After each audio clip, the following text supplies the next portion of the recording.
Let's go over to this area where they sell cell phones of questionable origin. Do you have iPhones too? I have all the iPhone models. Hey, what's with that lipstick mark on your neck? So we can say that Paraguay is a Boca Juniors fan. Boca Juniors fan. Dude, there's an economics museum. Look at this, how interesting. Here there's an interactive screen where you can decide the nation's budget. Let's see, suddenly you start walking around here and you feel like you're in a little slice of Beverly Hills. It's a miniature version of American cities. We're going to a must-see place in Asunción that, according to the map, is about 25 blocks away. Could I easily do it by car? Yes. But we're gonna walk so we can burn off everything we ate. We came to one of the most iconic places in Asunción, Mercado 4. It's like the 11 in Buenos Aires. But not Asunción, although I think this one is even more intense. And since I like to visit places like the 11 around the world, here we are. For those who aren't from Buenos Aires and don't know what the 11 is, let me tell you. It's the most beautiful neighborhood in our city. In fact, that's where I live. Wow, look at how stylish this suit is. 270,000 Guaranis, super cheap. This is traditional Paraguayan clothing. It's aopoy. What? Alpoy, alpoy, yes. What is it made of? Cotton? Cotton, and this one is canvas. Ah, look, and what price are these shirts? 148,000 for the polos. The shirts, 158,000, and the hammocks, what price are they? 98,000 Guaranis, 98,000. And what do you say? Can they hold a chubby guy like me? They can, why not? Yes? Up to how many kilos you think? Let's say up to 200, 300 kilos like that. Ah, we can keep eating then. No problem. All right, thanks, my friend. See you.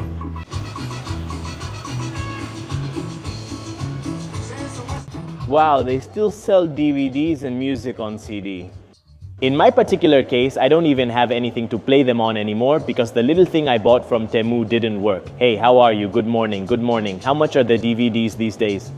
I can't believe that people are still watching DVDs today just like they did 15 years ago. Speaking of DVDs, I watched a movie on DVD that was filmed in this neighborhood, a great movie. It's called Siete Cajas. It's from 2005 and I loved it. It's about the life of a porter, like the ones you can see here. A bunch of kids who are in charge of carrying goods and, well, there's a whole complicated situation because they're given some money to carry 7 boxes. It even talks about how the kid already wanted to be an influencer at that time.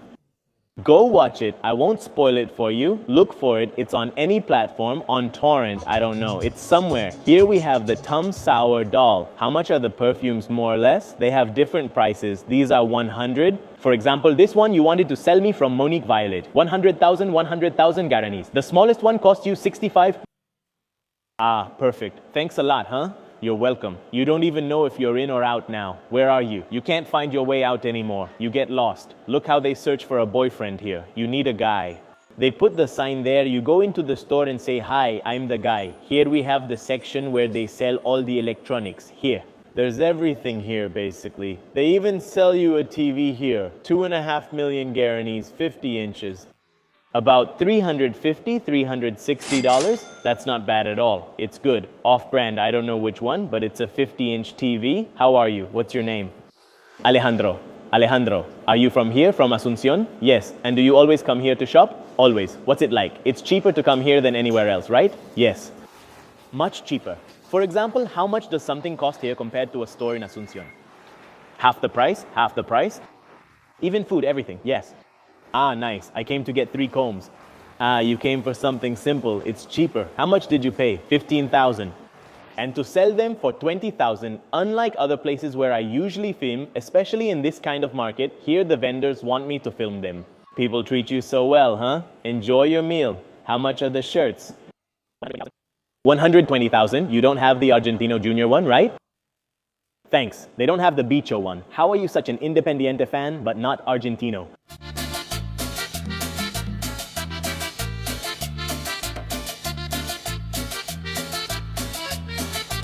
We came to the dining hall at Mercado 4. You can see that in the video we uploaded for the people on the Somos Yuyo channel. Do you know any Shakira songs? Putin! The only thing I can say is that women don't cry, women cash in. What is Levantol? Levantol is an energy drink. Pick up your friend. In the dining room, I met a friend sitting beside me. What's your name? Mauricio Echena. And who are you a fan of? Of Davos Inez. Are you a Boca fan and a Cerro Porteño fan? What's up? Is everyone in Paraguay a Boca fan? Most of them. I mean, We can say that Paraguay supports Boca. a Boca fan, 100% Boca, because its La 12 supporters stand out, just like Chero's fans here.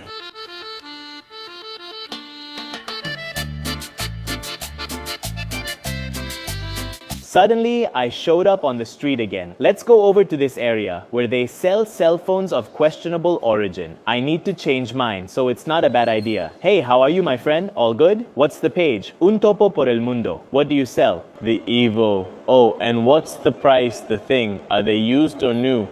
Used or new? All the models. Let's see. Show me a Samsung. Wait, I'm going to check out this Samsung. The latest model you have, an S25 Ultra, will cost you 6.5 million. And if it's used or if not, what price do you have? A cheap used one, you can get one for as little as $20 or $30. $30. A Samsung A10s, $30. $30. Dude, it's a smartphone, right? Yes. So for $30 in Paraguay, you get a smartphone and it can handle Facebook, WhatsApp, Instagram, everything. OnlyFans? Also, that's it. I have everything I need. And how old is that $30 phone? Let's say around 2010. I wasn't even born then. If you visit Mercado in Paraguay and want phones for $30, look for Dario. Where do they sell phones? There, on one of these streets. Just ask for Dario. And for $30, you'll get a smartphone. Do you have iPhones too? iPhone? I have all the models. The 17. The 17 Pro Max, you'll get it for around $1,200 new in the box. New, sealed in the box. Are you selling phones?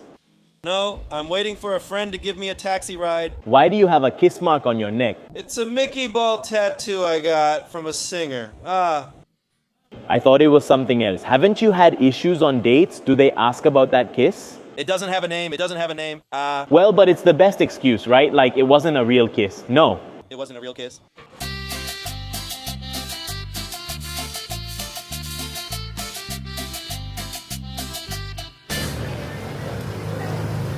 Dude, is there an economics museum?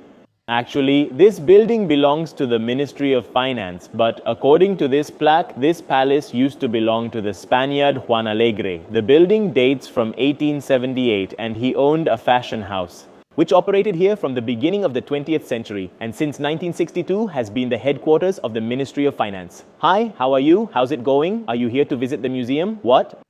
It's free. Can you give me your first and last name, your country, and then you can go in?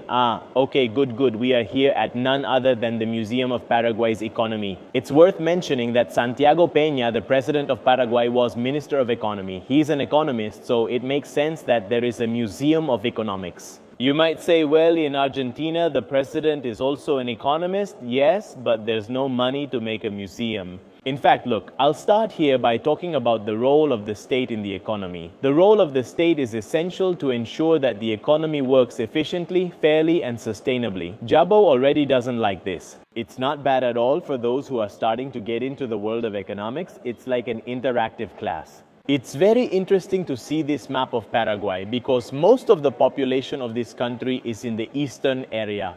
That is on the border with Brazil and Argentina. And there you can see that most of its production is concentrated, and in the western area, which borders Bolivia, its production is lower. Remember, the entire Paraguayan Chaco region is there. It's all jungle and not very habitable. This museum has been operating for a year, they told me. I like it because it starts with history from 3,000 years before the Common Era and then goes on to the arrival of the Spanish.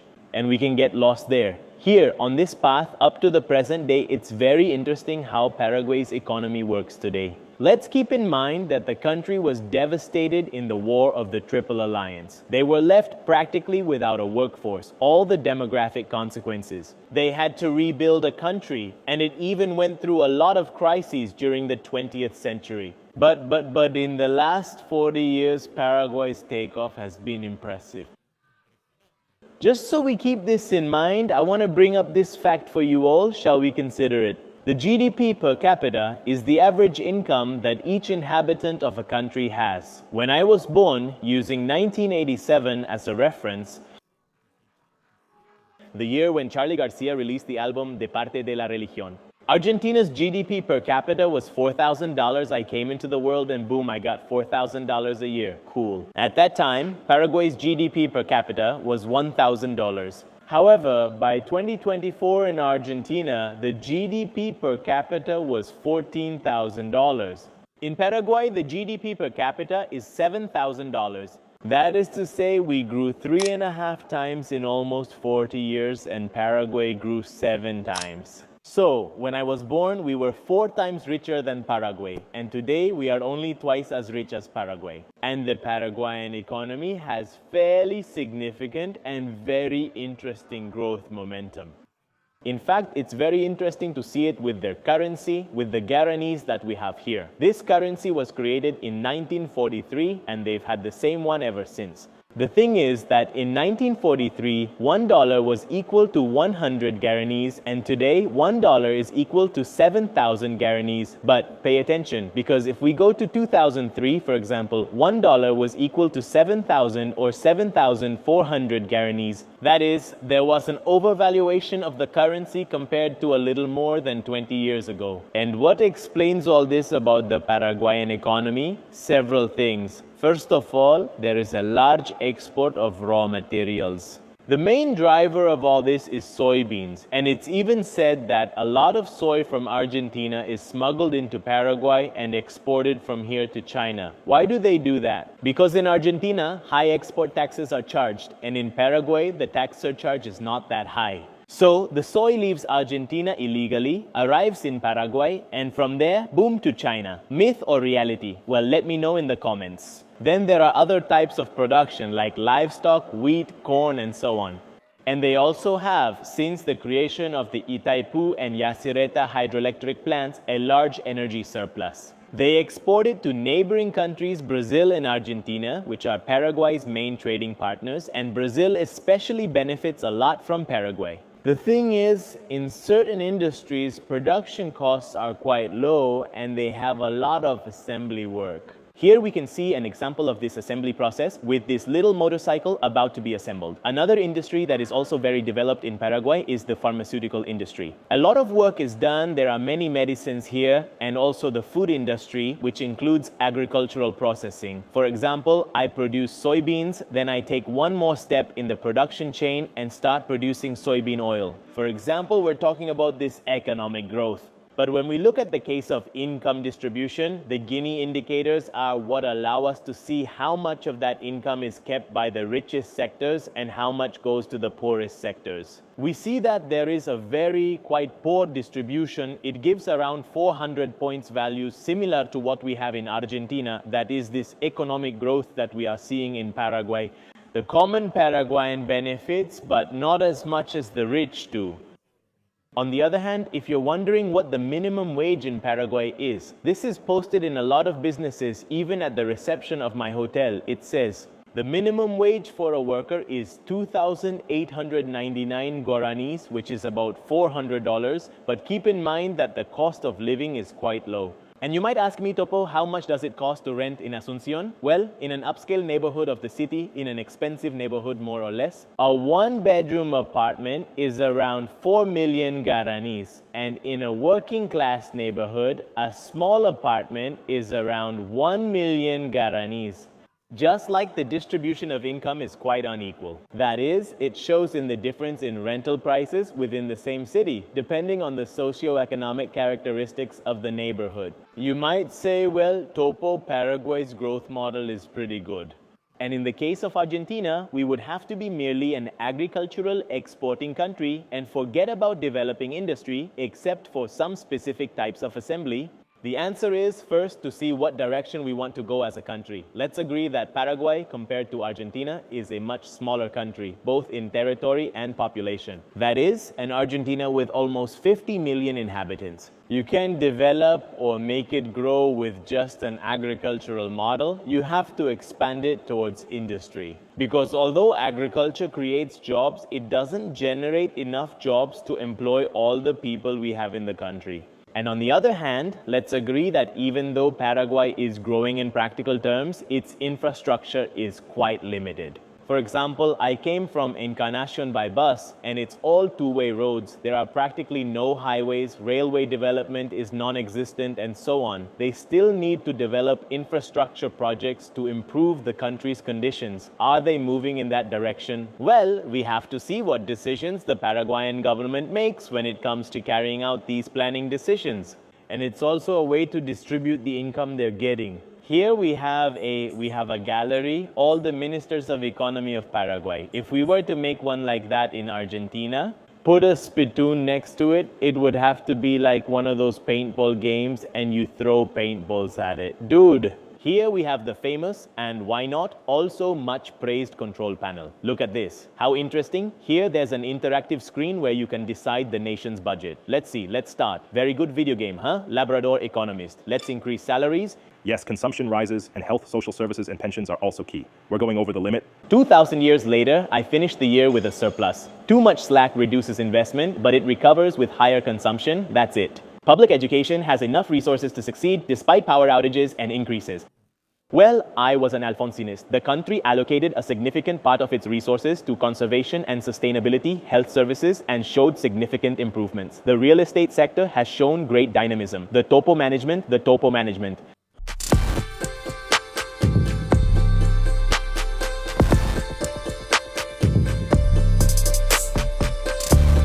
I rested a bit and said, I want to go see the wealthiest neighborhoods in Asunción.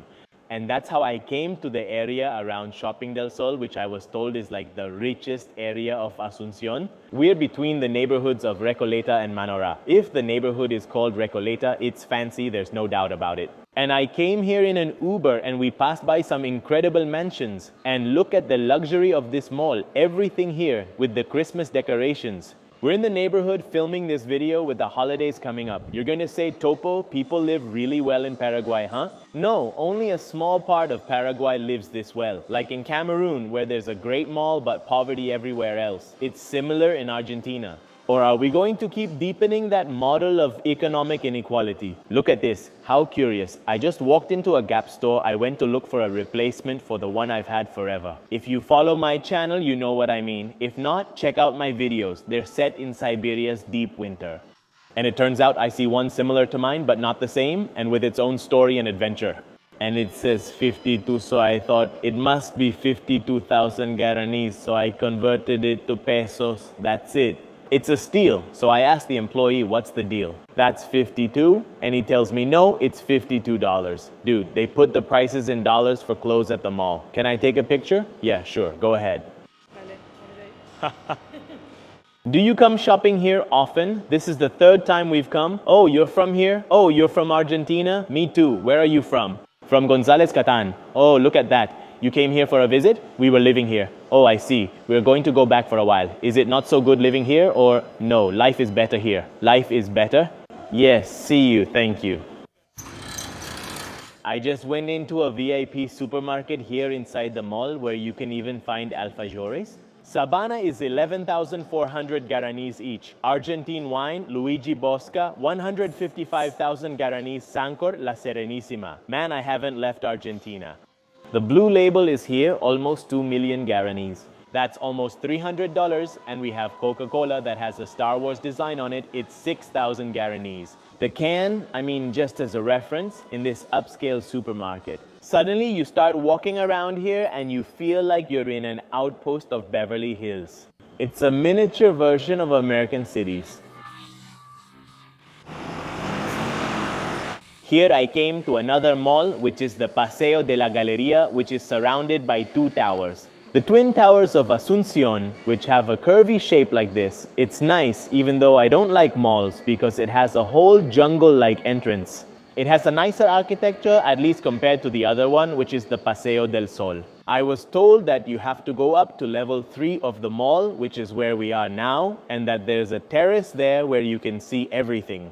Asunción, perfect to come now at sunset.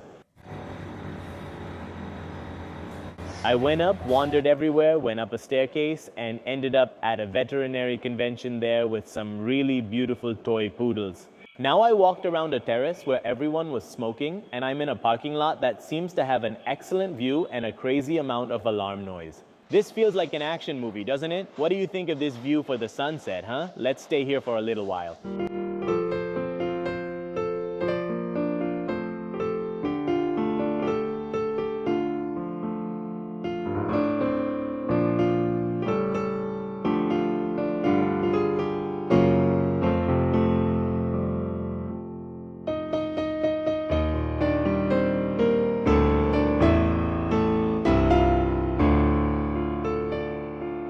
Something very interesting they have in Paraguay are these little supermarkets open all night, 24 hours. They're called BG. I was worried coming back to the hotel, wondering if anything would be open. But there's a place right on the corner that even sells you stuff right there. Look. Kosher water? What could water have to make it not kosher? I don't know. And it's not just a little kiosk, huh? It's a real supermarket. It has everything, everything, everything. They even have mini alfajores, Sabana. The 6 mini alfajores cost 67,000 Guaranese, and there's dark chocolate, everything you need to come and buy in the middle of the night. There are even other alfajores here. These are Ma 6 alfajores. I don't know them. 6 alfajores. 30,000 Guaranese, and the can of Coke here is 6,000 Guaranese, just like in the fancy supermarket, huh? The same price. And here, with the sign that says Asunción right on the waterfront, I'm going to say goodbye to this episode of Un Topo por el Mundo. I was fascinated by Asunción, fascinated by Paraguay.